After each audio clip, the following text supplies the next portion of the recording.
கடந்த நாட்களிலே இந்த போதனைகளை குறித்து நான் பார்த்தபோது எனக்கு நாம் இதில் தெளிவாக இருக்க வேண்டும். நம்முடைய குடும்பம் இந்த காரியங்களிலே என்ன செய்யக்கூடாது, அரசியல் பட்டுவிடக்கூடாது. நான் கடந்த நாட்களிலே ஒரு மூவி என்று சொல்லலாம், ஐந்தவித்தான் அப்படிங்கிற ஒரு சினிமா தான் இல்லையா, ஒரு சின்ன ஷார்ட் பிலிம் மாதிரி. அங்கே கிறிஸ்தவத்தை குறித்தும் நிறைய விஷயங்கள் சொல்லப்பட்டுருச்சு. நம்ம இன்னொரு இது ஒரு இவரெல்லாம் நடிச்சிருப்பாங்க, சாரகாசன் எல்லாம்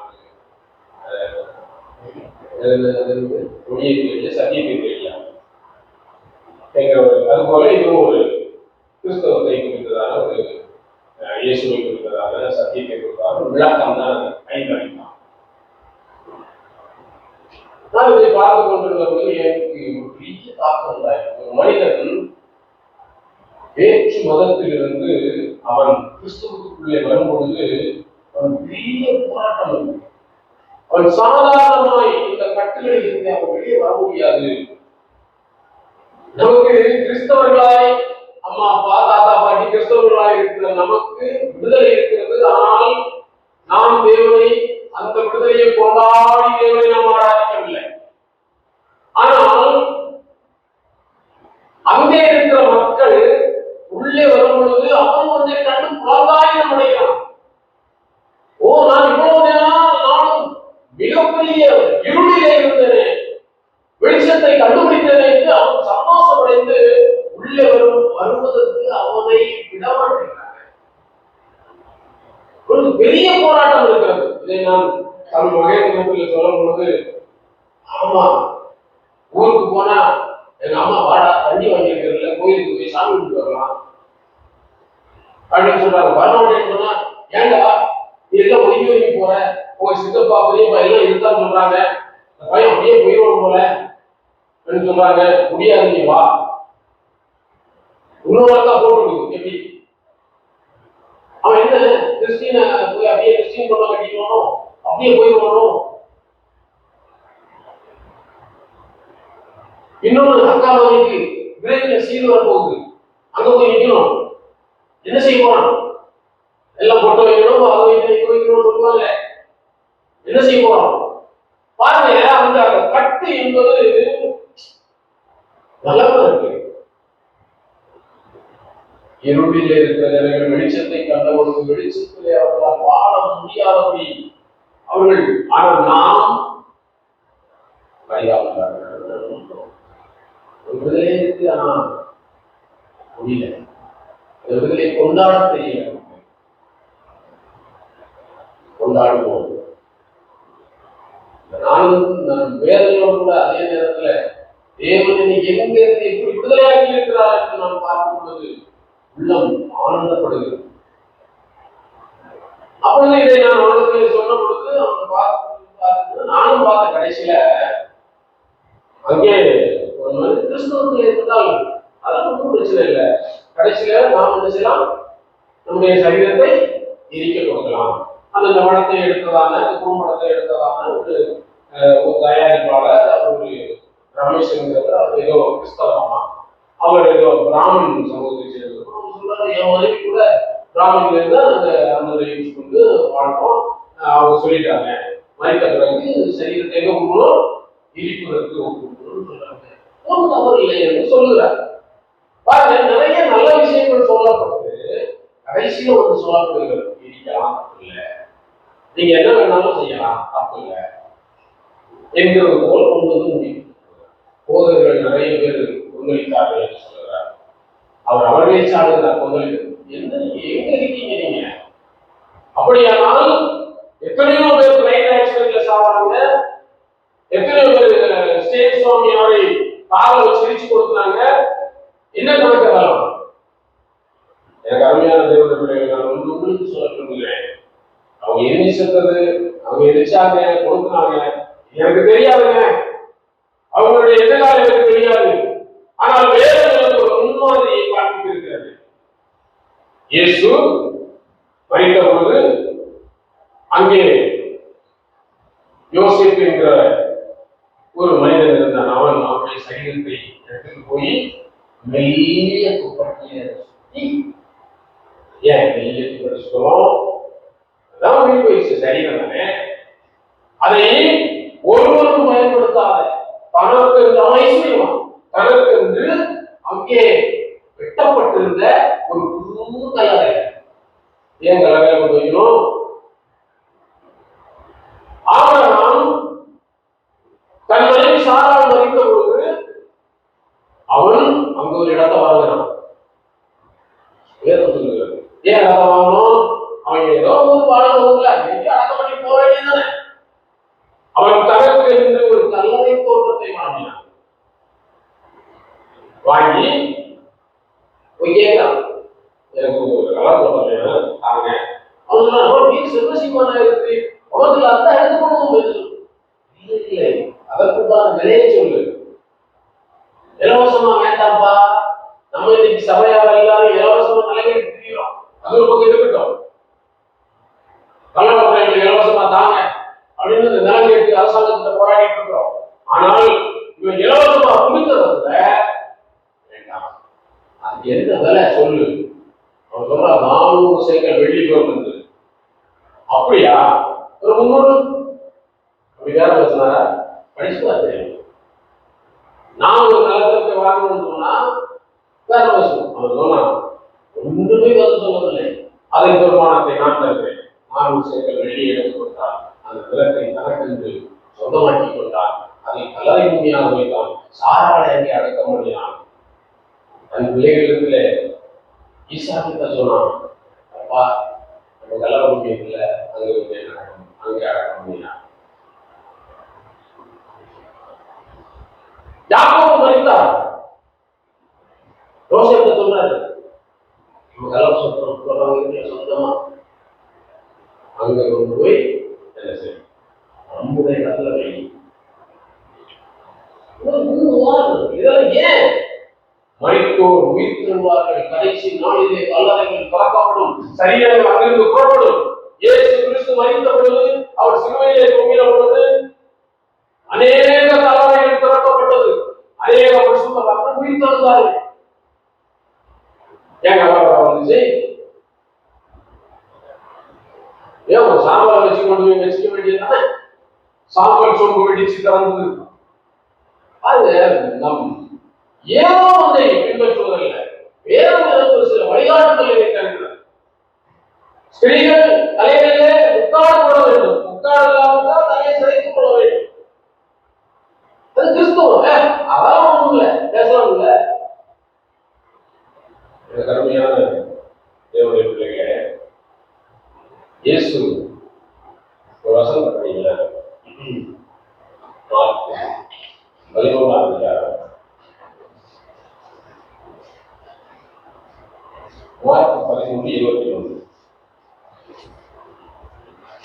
அப்பொழுது இதோ கிறிஸ்து இங்கே இருக்கிறார், அவர் அங்கே இருக்கிறார் என்று எவனாகிலும் சொன்னால் நம்பாதீர்கள். ஏனெனில் கள்ள கிறிஸ்துகளும் கள்ள தீர்க்கதரிசிகளும் எழும்பி கூடுமானால் தெரிந்து கொள்ளப்பட்டவர்களையும் வஞ்சிக்கத்தக்கதாக அடையாளங்கள் அற்புதங்களை செய்வார்கள். நீங்களோ எச்சரிக்கையாயிருங்கள். இதோ எல்லாவற்றையும் முன்னதாக உங்களுக்கு அறிவித்திருக்கிறேன். ஆண்டவர் என்ன சொல்றாரு? தன்னுடைய பிள்ளைகளை பார்த்து, தேவன் நம்முடைய பிள்ளைகளை நம்ம நேசிக்கிறார். அவர் சொல்றாரு, இதோ எல்லாத்தையும் உங்களுக்கு முன்னாடியே சொல்லிட்டேன், நீங்க எச்சரிக்கையா இருக்க. முன்னாடியே அவர் நம்ம எச்சரித்து உணர்த்துகிற தேவன். வரப்போகிற ஏமாற்றுத்தனங்களையும் கள்ள உபதேசங்களையும் தேவன் நமக்கு உணர்த்தி காண்பிக்கிற தேவன். இன்னொரு வசனத்தை படிங்களா?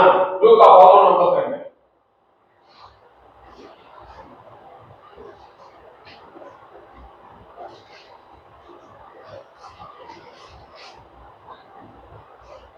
சாஸ்திரிகளே, உங்களுக்கு ஐயோ! அறிவாகிய திறப்புகளை எடுத்துக்கொண்டீர்கள். நீங்களும் பிரவேசிக்கிறது இல்ல. பிரவேசிக்கிறவங்களே பிரவேசிக்க போறது இல்லை.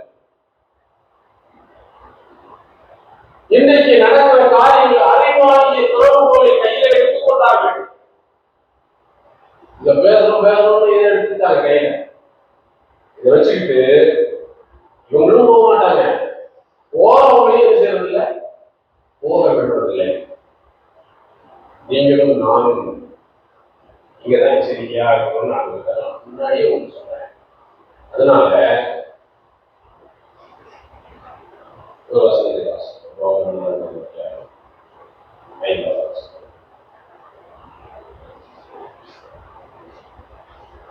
ஒருவன் கிரியை செய்யாமல் பாவியை நீதிமானாக்குகிறவரிடத்தில்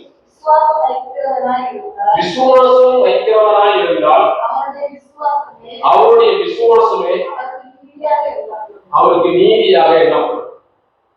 இன்னைக்கு இந்த வசனம் கூட தவறாய் வியாக்கியானப்படுத்தி ஜனங்களை ஒரு மாயைக்குள்ளே கொண்டு சொல்லுகிறது. நீங்க பாருங்க, விசுவாசம் அப்படின்னா என்னங்க தெரியுமா? விசுவாசத்துக்கு சரியான ஒரு டெஃபினிஷன் சொல்ல முடியுமா? நாம் விசுவாசம் அப்படின்னு நமக்கு அதிகமாய் பயன்படுத்தக்கூடியது விசுவாசம் விசுவாசம் விசுவாசம் என்று சொல்றோம். அப்படின்னா அது என்னங்க? சரியா நம்ம நம்முடைய மொழியிலே நாம் அன்றாடம் நடக்கிற காரியங்களிலே நாம் விசுவாசம் என்ன என்பதை நாம் விளங்கிக் கொண்டால்தான் நாம் நடக்க முடியும். சும்மா விசுவாசம் ஒரு வார்த்தை, அது விசுவாசம் விசுவாசம் போயிட்டே இருப்பாங்க. ஆனா நாம் அதை ஆழங்களை புரிந்திருக்கிறோமா? விசுவாசத்துக்கு இன்னொரு சரியான தமிழ் வார்த்தை வேற என்னவா இருக்க முடியும்? நம்பிக்கை. அப்படின்னா நம்பிக்கை தான் என்னங்க? அதுக்கு ஒரு டெஃபினிஷன். நம்பிக்கை அப்படின்னா பாருங்க, எனக்கு ஒண்ணு கிடைக்கும், நான் இது போறேன், அது வந்து எனக்கு இது கிடைக்க போகுது, அல்லது நான் வேலை செய்யறேன், எனக்கு ஒரு சம்பளம் கிடைக்க போகுது எங்கிறது எனக்கு தெளிவா தெரிஞ்சிருச்சு, எனக்கு புரிஞ்சிச்சு. நான் வேலை செய்யறேன், எனக்கு என்ன கிடைக்கும்? சம்பளம். அது கிடைச்ச கையில கிடைக்கல, அது 30 நாள் 30 கிடைக்கும். ஆனா கிடைக்கும், அது எனக்கு தெரியும். கிடைக்கும் என்று நான் எனக்கு தெரிந்திருக்கிறது. அதிலே நான் உறுதியாக இருப்பதுதான் நம்பிக்கை. அதை நம்பி என்ன செய்யறேன்? வீட்டு வாடகை காட்ட சொல்றேன், மணி கடை சம்பளம் கிடை சொல்றேன், கரண்ட் பில்லு அதை நம்பித்தான் லைட்டு சுவிட்ச் போடுறோம். அது இல்லைன்னு வைக்குமே, கிடைக்குமோ கிடைக்காதோன்னு நம்ம இருந்தோம்னு வைங்க, எந்த காரியத்தையும் நம்ம செய்வோம். விசுவாசம் என்பது நான் ஒன்றை இப்படி என்று என் மனதில் தீர்மானித்திருக்கிறேன். காலையில திறந்தோறும் சுடுதண்ணி குடிச்சா கொஞ்சம் ஃபேட் குறைஞ்சி உடல் கழிவுகள் எல்லாம் போய் என்னுடைய ஸ்கின் எல்லாம் கொஞ்சம் ப்ராப்ளமா இருக்கும். உடல் அழுக்குகள் எல்லாம் வெளியில சுத்தமா போய் காலையில் வயிற்றுல தண்ணி குடிச்சு நான் கொஞ்சம் தேவையில்லாத ஆகாரங்கள் ஆய்வு ஆகாரங்கள் எல்லாம் சாப்பிடும். இது எனக்கு ஒரு நம்பிக்கை. இப்போ இன்னொருத்தர் அதெல்லாம் புரிஞ்சுக்கீங்க, நீங்க சாப்பிடுங்க தாராளமானு சொன்னா சாப்பிடுமா? எனக்கு தெரியும், நான் பல வருஷமா அனுபவிச்சுக்கிறேன். நான் என்ன செய்ய போறதில்லை, குழம்ப போறதில்லை. அது மாதிரி விசுவாசம் அப்படின்னு எடுத்துக்கிட்டோம்னா எதன் மேல் உங்களுக்கு விசுவாசம் வந்தது? உங்களுக்கு எது நம்பிக்கையாக வந்துச்சு? எதுங்க? நீங்க சொல்லுங்க. 4ஆம் அதிகாரம் 5ஆம் வசனம் படிங்க. ஒருவன் கிரியை செய்யாமல் பாவியை நீதிமானாக்குகிறவரிடத்தில் விசுவாசம் வைக்கிறவனாய் இருந்தால் அவனுடைய அந்த விசுவாசம், அந்த நம்பிக்கையே அவனுக்கு நீதியாக எண்ணப்படுகிறது. பாருங்க, நீங்க முதலாளிகிட்ட போய் ரூபாய் சம்பளம் அப்படின்னு நம்பிக்கையா வரீங்க. அவர் என்ன செய்யறாரு? இல்லைங்க, நான் காலில் போறேன், நீங்க எனக்கு முதல்ல சம்பளத்தை வைங்க, அப்புறம் நான் வேலை செய்வேன். வேலை செய்யறதுக்கு முன்னாடியே இல்ல நம்ப முடியாது, நீங்க எப்படிப்பட்டவரை எனக்கு என்ன தெரியும், முதல்ல சம்பளத்தை நீங்க வைங்க, நடுவு கையில போகுது, அப்புறம் நான் வேலை செய்யறேன். வேலைக்கு சேர்த்துவாரா? நீங்க பாதி நீதிமானாக்குற இடத்துல எனக்கு முதல்ல ஒரு விசுவாசம், ஒரு நம்பிக்கை வருது. அந்த நம்பிக்கையே அவருக்கு நீதியாக எண்ணப்படுகிறது. என் மேல விசுவாசத்தை வச்சு வேலை செய்யறாரு. நான் கொடுப்பேன். நான் எங்க போயாச்சும் உளுந்தடிச்சாவது கடன் வாங்கியாவது அவருக்கு அந்த காசை நான் என்ன செய்யணும், ரெடி பண்ணி வைக்கணும். ஏன்னா நீதிமான் என்ன நம்பி என் மேல நம்பிக்கையை வச்சு வேலை செஞ்சுட்டு இருக்கிற பயங்கரமான அவன் காசு கொடுத்தாரு. நீங்கள் நானும் தேவன் மேல ஒரு நம்பிக்கை வச்சு பாவங்களை எல்லாம் அவர் நீக்கி ரட்சித்தார். அந்த நம்பிக்கை தான் நமக்கு நீதியாக எண்ணப்பட்டது. நாம் நீதிமான்களாக்கப்பட்டோம். ஓகே, எந்த கிரியும் செய்யலீங்க, நல்லா தெரிஞ்சுக்கோங்க. வேற எந்த கிரியும் செய்யல, பலி செலுத்தல, அதுக்கு தோப்புகரணம் போடல, காவடி எடுக்கல, கால்நடை போகல, அழகு குத்தல, எதுவுமே செய்யல. ஒரே ஒரு நம்பிக்கை, இயேசுவின் பாவங்களை எல்லாம் அவர் மன்னிக்க எனக்காக கல்வாரி சிலுவையிலே அவர் ரத்தம் சிந்தினார் என்று நான் விசுவாசித்தேன். அவ்வளவுதான். அது எனக்கு நீதியாக எண்ணப்படுகிறது. நான் நீதிமானாக்கப்படுகிறேன். நீங்க அப்படி எண்ணிருக்கீங்களா? நினைப்பீங்களா? அப்ப நீங்க யாரு? இதுல நாம என்ன செய்யணும்? உறுதியா இருக்கணும். சரி, இப்ப இந்த வசனத்தை நாம் புரிந்து கொள்ளலாம். இதுல அப்படியானால் நான் இனி பாவின்னு சொல்லப்படுவதற்கு என்ன? நான் இனி இந்த ரட்சிப்பை நான் இழக்க வேண்டிய அவசியம் இருக்கிறதா? பாருங்க, ரோமர் 8ஆம் அதிகாரம் 30வது வசனத்தை படிங்க. எவர்களை முன்குறித்தாரோ அவர்களை அழைத்து இருக்கிறார். எவர்களை அழைத்தாரோ அவர்களை நீதிமான்களாக்கியும் இருக்கிறார். எவர்களை நீதிமான்களாக்கினாரோ அவர்களை மகிமைப்படுத்தியும் இருக்கிறார். என்னாச்சு? இந்த வசனம் என்ன சொல்லுகிறது? எவ்வளவு முன்குறிச்சாரோ அவர்களை அழைச்சிருக்கிறாரு. யார் அழைச்சாரோ அவர்களை நீதிமான்களாக்கியிருக்கிறாரு. யார் நீதிமான்களாக அவரை மகிமைப்படுத்தி இருக்கிறார். உங்களை அழைச்சாரா? உங்களை அழைச்சாரா? உங்களை அழைத்தாரா? என்னை அழைத்தாரா? அழைச்சாரா? அழைச்சு என்ன நீதிமானாக்கினாரா? நீதிமானாக்கின என்ன மகிமைப்படுத்தினாரா?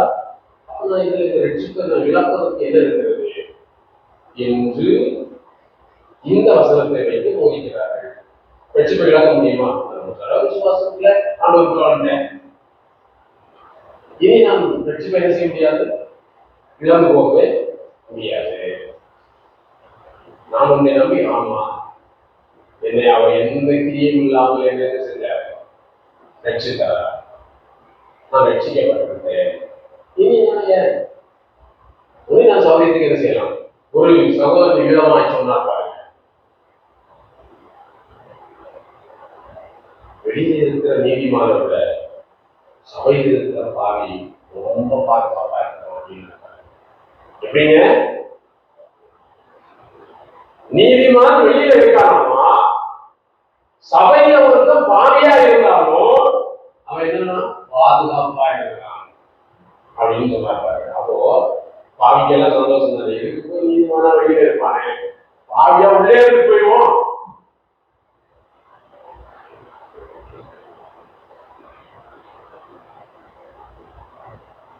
விசேஷம் பறக்கிறது, கையங்கள் பறக்கிறது, கூச்சல்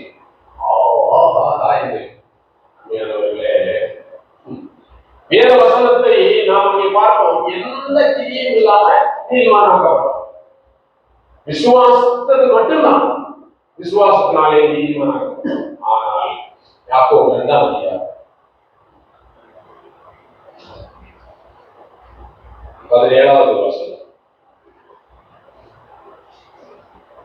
அப்படியே விசுவாசமும் கிரியைகள் இல்லாதிருந்தால் தண்ணீரே தானே செத்ததாய். நான் விசுவாசித்தேன், எனக்கு அவர் நீதிமான் என்கிற ஒரு கிஃப்ட கொடுத்தாரு.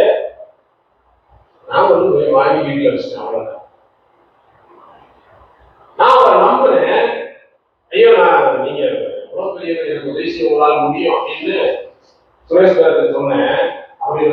நல்ல ஒரு வாஷிங் மிஷின் வாங்கி எனக்கு கொடுத்தாரு. கஷ்டப்படுறாரு சொல்லி நான் அவரை நம்புறதுனால எனக்கு ஒரு நல்ல வாஷிங் மிஷின் வாங்கி கொடுத்தாரு. வீட்டில் வந்து அப்படியே வச்சுட்டு ஒரு வாழ்க்கை பிடிக்காம அப்படியே வச்சுட்டேன். கேட்கறவங்க வீட்டில் வாஷிங் மிஷின் இருக்குன்னா வாஷிங் மிஷின் இருக்கு இருக்கு இருக்கு இருக்கு வாஷிங் மிஷின் இருக்கா இருக்கு உங்க வீட்டில் இருக்கு. ஆனா கிரியே இல்லை. என் துணியா வந்தாதான் இருக்கு, என் துணி வாஷ் ஆகல.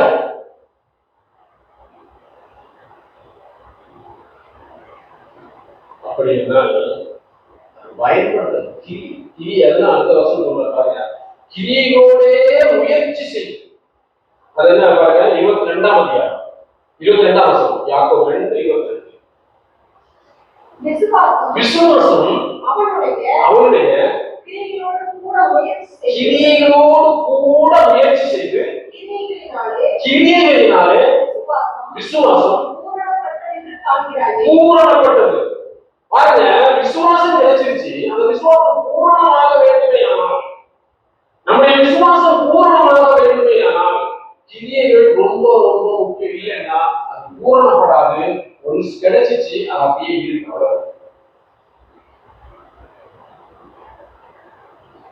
நம்முடைய நம்பிக்கை, நாம் அதை நம்புகிறோம், அதுக்கு ஒரு கிரியை வேணும் பாருங்க. ஆனா இன்னைக்கு என்ன சொல்ல முடியும்? அதெல்லாம் ஒண்ணும் வேண்டாம்ப்பா, எவ்வளவு இல்ல, அது போதும். கிரியை நாம் வேண்டவே வேண்டாம். பாருங்க, நான் ஒரு சின்ன தொழில் செஞ்சுட்டு இருக்கிறேன். இது கிடைச்சிச்சு. இதுல கிரியை நிறைய இருப்பாங்க. நான் அதை முழுமை அடைய இன்னும் பண்ண முடியல. 6 மணிக்கு போறேன், 10 மணிக்கு வர்றேன், அதை அந்த பொருளை கொண்டு வச்சு பணத்தை வாங்கி உள்ள போடுறேன், அதை செஞ்சு உள்ள போடுறேன் பணத்தை. பாருங்க, கஷ்டப்படுறேன், வேலையாட்களை நடத்துறதே பெரிய. இதெல்லாம் எதுக்கு? சும்மா வீட்டுல கை கட்டிட்டு உட்காந்துக்க வேண்டியது. விசுவாசத்திலே நாம் பூரணமாக வேண்டுமேனால் சில கிரியைகள் நமக்கு தேவையாக இருக்கிறது.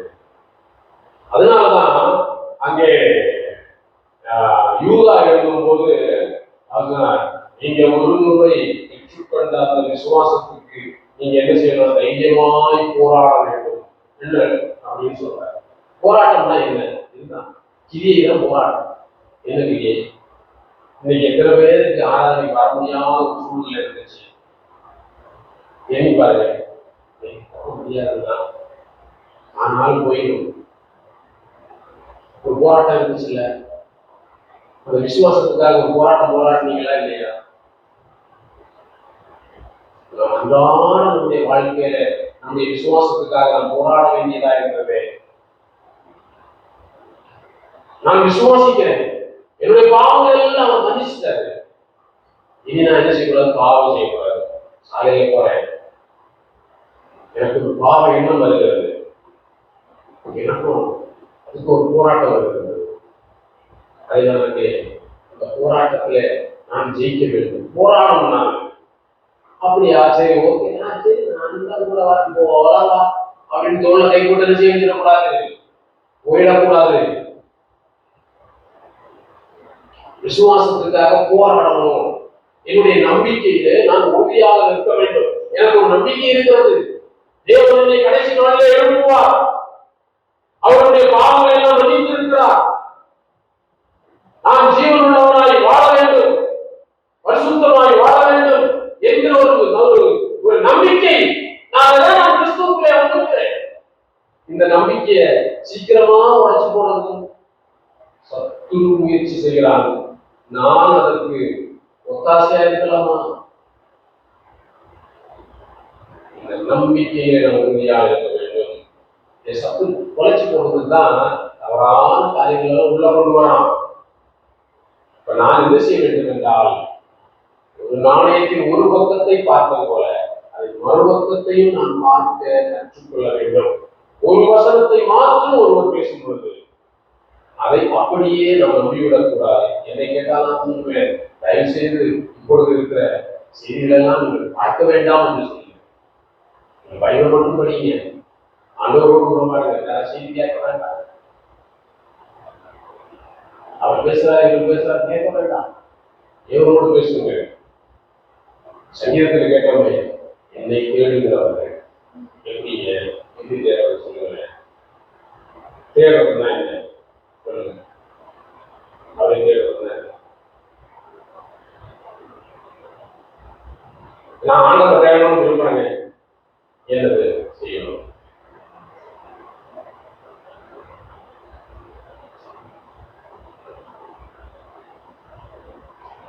ஆண்டவர் சொன்னா, நான் எங்க இருக்கிறோன்னு அங்கேயே கேட்கிறேன் சொன்னார்.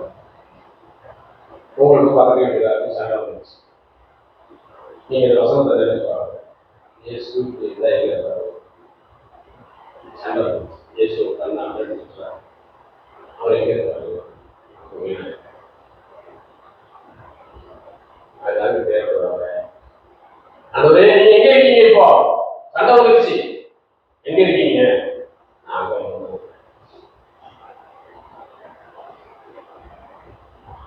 அதுவே ஒருத்தர் என் சொத்தை எடுத்துக்கிட்டான், நீங்க எங்க இருக்கீங்க?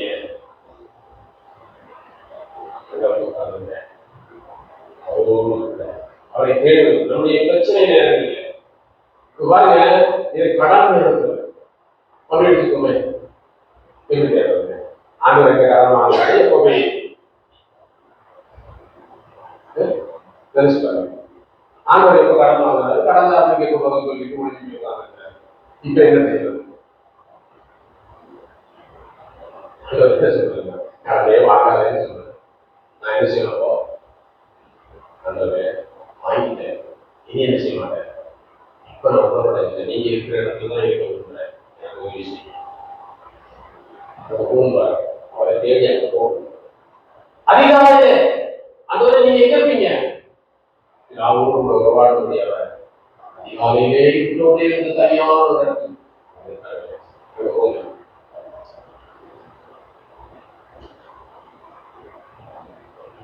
இயேசுவை தேடி அவருடைய தாயாரும் அவருடைய தந்தையாகிய யோசேப்பும் ஐயோ விசாலத்தோட தேடிட்டு வராங்க. அவர் அந்த தேவாலயத்திலே உட்கார்ந்து சொன்னார், விதாபத்தில் இருக்க வேண்டியது உங்களுக்கு தெரியாதா? நீங்கள் தான் அப்படித்தாங்க. போராட்டம் வருதா, பிரச்சனை வருதா, சண்டை வருதா, கணவன் மனைவிக்குள்ள சண்டை வருதா, உடனே நீங்க இருப்பீங்க. அவர் வாய்க்காமல் நாங்கள் போய் அவரோட வராங்க. இதுதான் அவரை கேட்கிறது. ஒரு சோதனை, ஒரு பாவ சோதனை, ஒரு இச்சை, ஒரு பொருளாசை. என்ன நீங்க பெருக்கிறீங்க சொல்லிட்டார். ஒரு அமைதியாக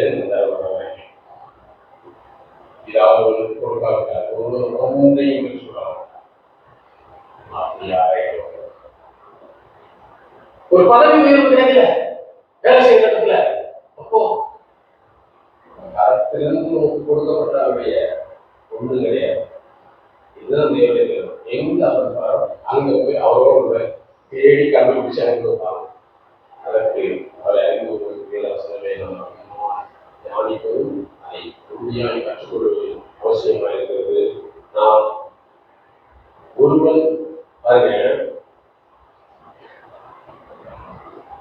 தேவன் பாருங்க, முன்னாடி என் தம்பி இருக்கும்போது சொல்லுவான்,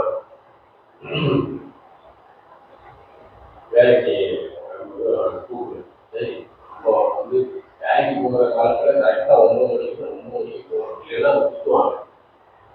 இப்போ நம்ம வேலை என்ன ஆயிடுச்சு? இப்போ நம்ம எப்போ வரணும்? 9 மணிக்கு முன்னாடியே வரணும். நான் வேலைக்காரனுக்கு முன்னாடி நான் போனாதான் எனக்கு பின்னாடி என்ன செய்வான், அவன் வருவான். நான் அவருக்கு பின்னாடி நொண்டி நொண்டி நடந்துருந்தா அவன் அவருக்கு எனக்கு சொல்லணும் அப்படின்னு சொன்னா அவங்க எந்த ஓனர் வேலை செய்யறாங்க.